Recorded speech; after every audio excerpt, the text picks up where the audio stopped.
నాకు పద్దాక పెయిన్ వస్తుందండి అని. కానీ పెయిన్ లేనప్పుడే అసలు సమస్య. అసలైన డేంజరస్ గడ్డలు అవి పెయిన్ ఉండవు. Breast cancer lumps majority pain ఉండవు, అన్లెస్ అవి చాలా పెరిగి వెనక ఉన్న కండరాలకు తాకిన స్కిన్కి తాకితే తప్ప పెయిన్ రాదు. అలాంటప్పుడు వాటిని సీరియస్గా తీసుకోవడం అనేది రేర్గా జరుగుతుంది. అలానే ప్రతి గడ్డ క్యాన్సర్ అవుతుందని కాదు.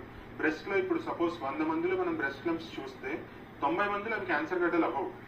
ఓన్లీ ఇన్సిడెన్స్ చూస్తే లెస్ దాన్ 10% ఉంటుంది.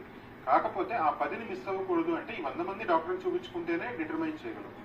గడ్డ చూడగానే దాన్ని గూగుల్ చేస్తే అది ఖచ్చితంగా క్యాన్సర్ వరకే చూపిస్తుంది. ఫస్ట్ వేరేది వస్తుంది, లాస్ట్ క్యాన్సర్ వస్తుంది. సో అది చూడటం వల్ల మనకేం ఉపయోగం కలిగింది? అన్ని పాసిబిలిటీస్ చెప్తుంది అంతే. అదేంటి అని నిర్ధారణ చేసి చెప్పాలి అంటే ఎక్స్పర్ట్ అయిన ఒక డాక్టర్ దగ్గరికి వెళ్ళాలి. ఆ డాక్టర్ కూడా సరైన పద్ధతిలో దాన్ని డయాగ్నోస్ చేయాలి.